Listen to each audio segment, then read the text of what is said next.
Assalamualaikum warahmatullahi wabarakatuh. Terima kasih sudah klik video ini. Perkenalkan, nama saya Rahma dari UPTD Puskesmas Pare. Hari ini saya akan memberikan penyuluhan tentang stunting. Apa itu stunting? Stunting adalah balita pendek. Ini terjadi karena kekurangan asupan yang sangat lama, yaitu biasanya terjadi pada 1000 hari kehidupan. 1000 hari kehidupan ini dimulai dari sejak kehamilan ya, sampai dengan usia 3 tahun ya kira-kira. Jadi dimulai sejak dalam kandungan.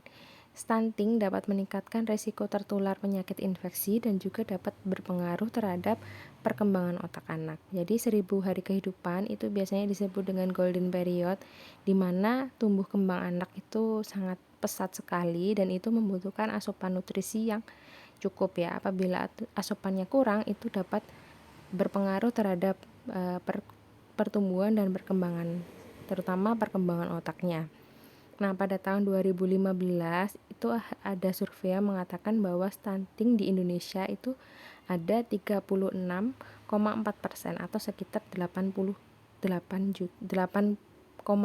juta balita ya. Ini sedikit miris.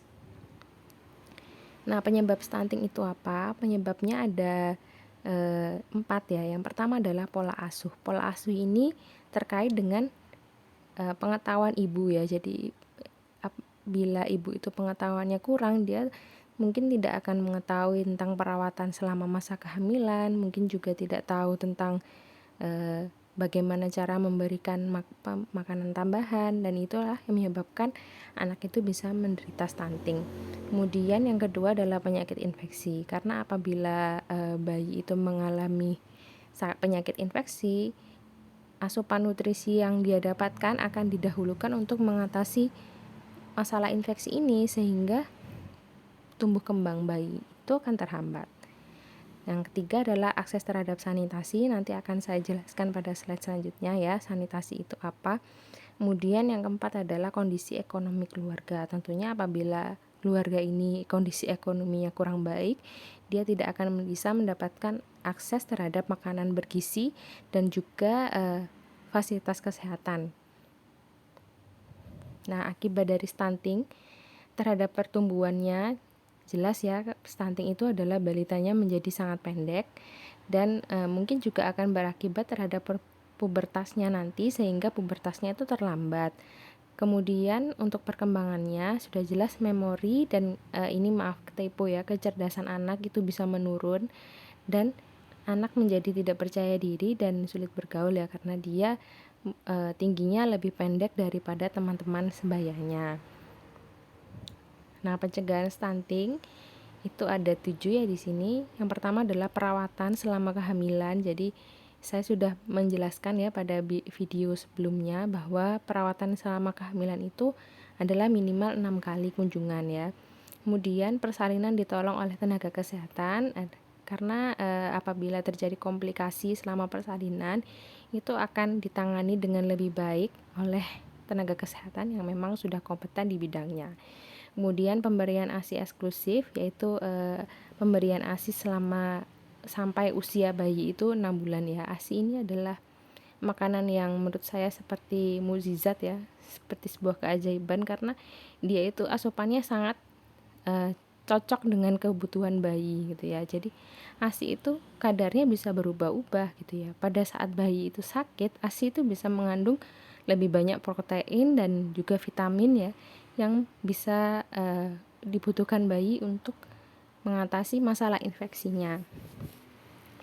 Nanti setelah bayi itu sembuh, kadar ASI itu berubah lagi, jadi lebih banyak lemaknya untuk pertumbuhan dan perkembangannya.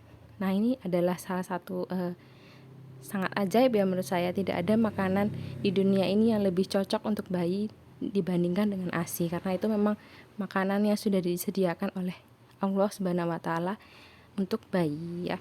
Kemudian pemberian makanan tambahan atau PMT ini yang diberikan setelah usia 6 bulan ya sampai dengan 1 tahun. Mungkin nanti akan kita bahas tersendiri ya. Tapi kalau di posyandu biasanya itu ibu-ibu akan diberikan penyuluhan tentang bagaimana pemberian makanan tambahan.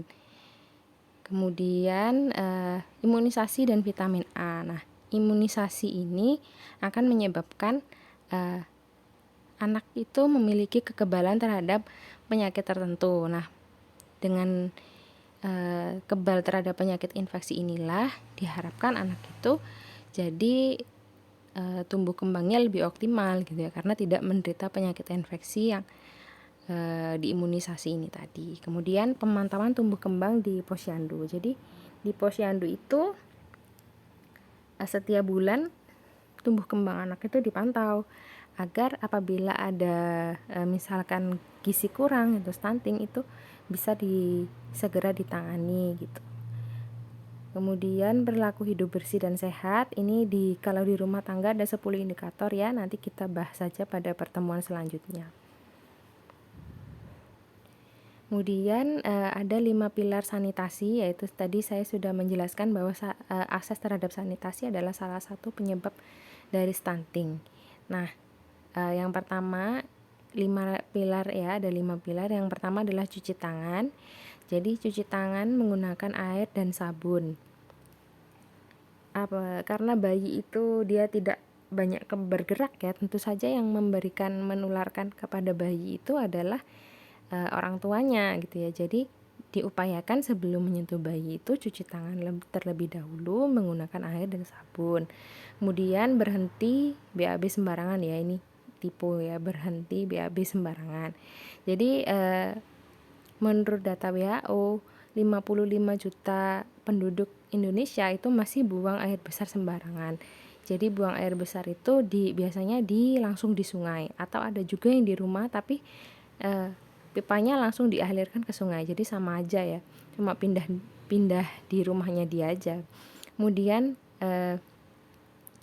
ini kotoran manusia itu mengandung bakteri ya, bakteri Escherichia coli itu yang menyebabkan penyakit diare. Penyakit diare ini bukan penyakit yang sepele ya untuk balita, karena balita yang menderita diare itu bisa mengalami dehidrasi, dan apabila mengalami dehidrasi itulah yang menyebabkan balita ini bisa meninggal gitu ya, kalau dia kekurangan cairan yang berat.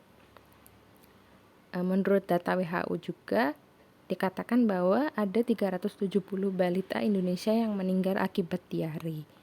Kemudian pengelolaan sampah, jadi sampah di rumah tangga itu seharusnya dipilah ya menjadi 3. Yang pertama adalah sampah anorganik, organik dulu ya. Sampah organik itu sampah seperti sisa-sisa makanan gitu ya, atau daun-daun kering yang bisa diuraikan, yang mudah diuraikan oleh mikroorganisme pengurai, itu namanya sampah organik.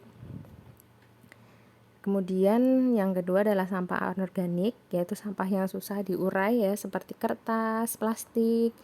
Itu susah diurai tapi dia bisa di recycle atau didaur ulang. Nah, sampah yang ketiga itu adalah sampah B3 ya, itu seperti contohnya seperti baterai, kemudian itu obat nyamuk semprot itu, kemudian pengharum ruangan yang semprot itu berbahaya ya, yang kaleng itu karena bisa meledak. Nah, untuk yang B3 ini itu pengolahannya tidak sembarangan ya, harus ada pengurusan pengolah limbah B3 tersendiri ya, yang kita tidak bisa mengolahnya secara sembarangan. Kemudian pengelolaan limbah cair. Nah, katanya pengelolaan limbah cair di Indonesia itu adalah yang terburuk nomor 3 di Indonesia, di Asia Tenggara ya, setelah Myanmar dan Laos.